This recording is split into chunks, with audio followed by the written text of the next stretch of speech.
Hello everyone and welcome to another edition of Supervillains Explored. And today I'm going to be talking about probably one of the most the least one of the most obscure DC supervillains, at least one of the most obscure past DC supervillains, which is the Ultra Humanite.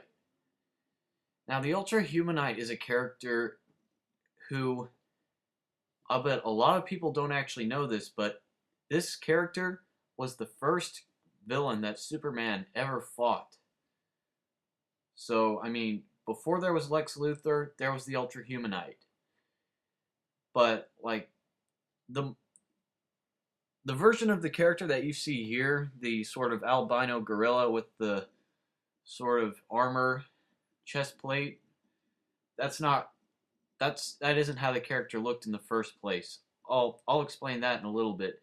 But the Ultra Humanite was originally he was just a regular human scientist who specialized in brain transplants, and so he was very evil, and he decided he wanted to of live a life of crime. So what he did is that he implanted his mind, his consciousness, into that of an actress named Dolores Winters, and in his consciousness taking over the actress's body, he basically used her to commit a whole bunch of crimes.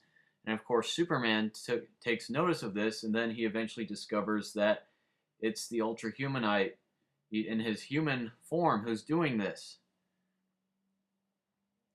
Um, as I said before, this character predates Lex Luthor in terms of his comic book appearances and his battles with Superman.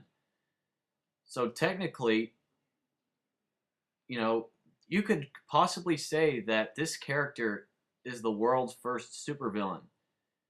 Because as he first appeared in Action Comics number 15, number 15, number 13, so he appears as an actual sort of super enemy to Superman, because in the previous Action Comics issues, Superman was just fighting gangsters and stuff.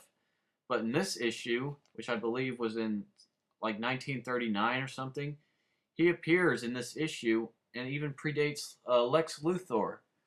So that's why I find this character so fascinating. And also, another cool little bit of interesting trivia is that Jerry Siegel and Joel Shuster, the creators of Superman, they came up with the idea of Lex Luthor, and by mistake, Lex Luthor was originally supposed to have a full head of red hair, but one of the artists designing the character made a mistake in making him bald. But one of the Superman creators looked at it and they said, "You know what? I think he looks way better bald." But the thing is, they couldn't have two.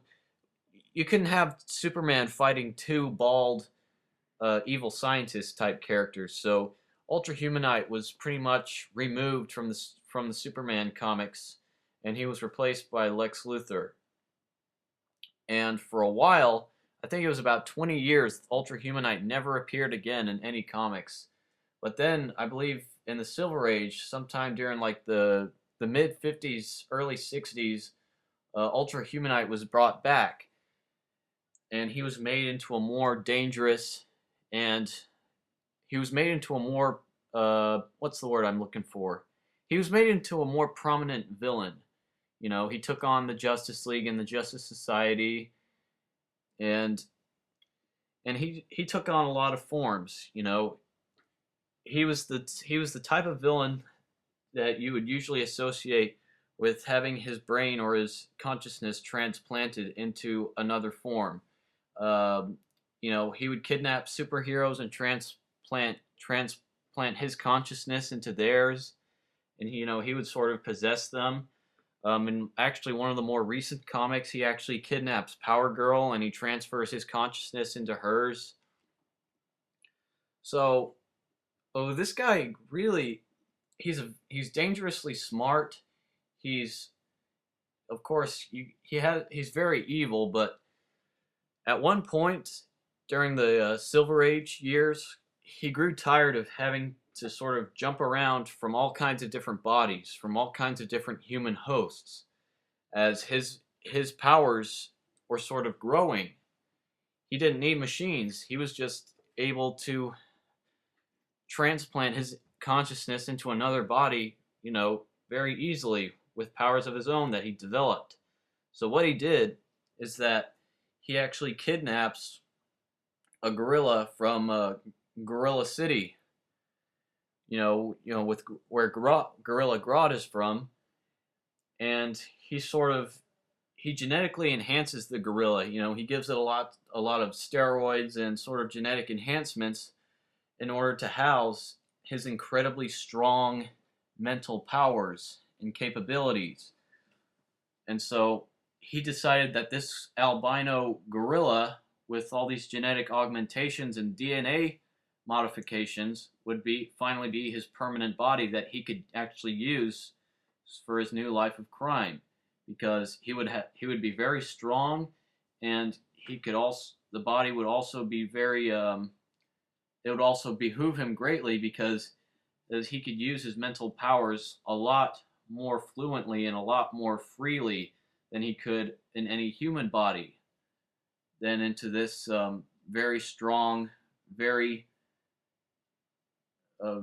tough, very stoic gorilla body that he made. And so that's how he was turned. That's how the Ultra Humanite sort of became the albino gorilla with the gigantic, swollen brain that you see in most of the comics and the cartoons, like Justice League.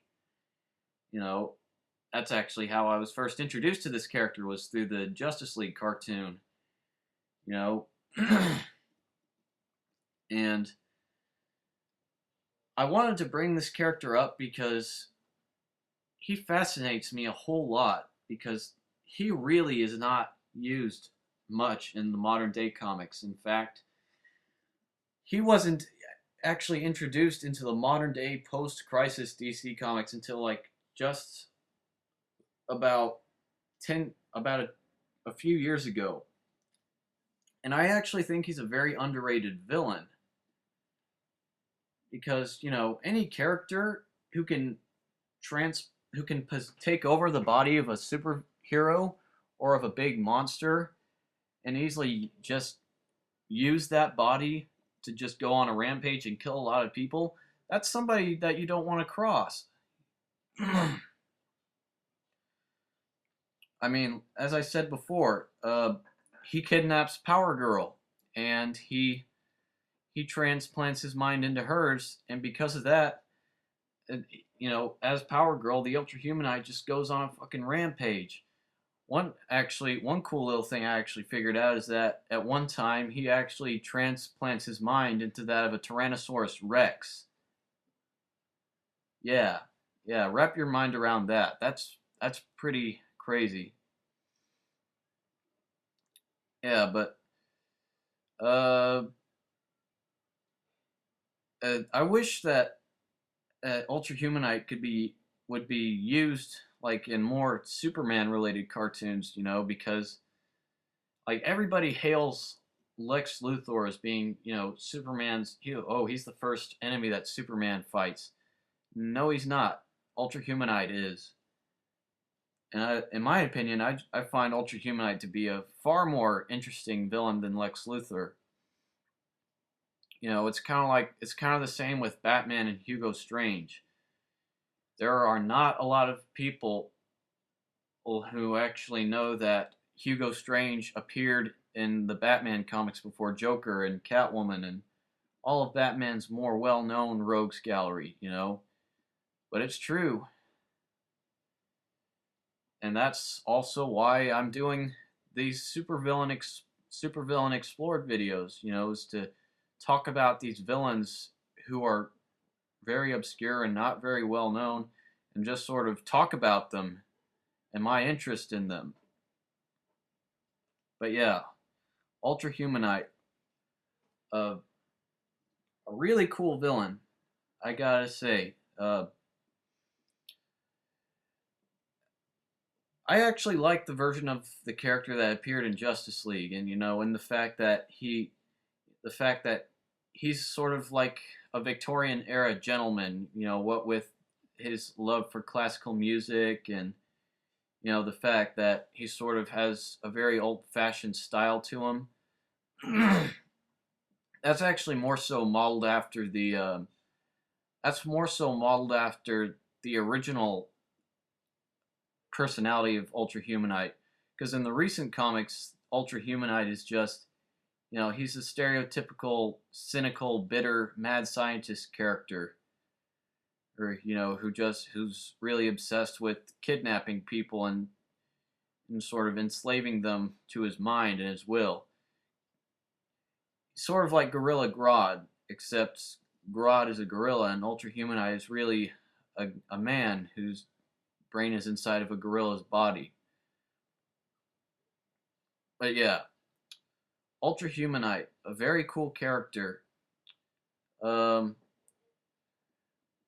you all let me know who you actually wanted me to do another video on, because I just sort of came up with the idea for this series on the fly. So just let me know, sort of leave a comment letting me know who else you want me to do a video on.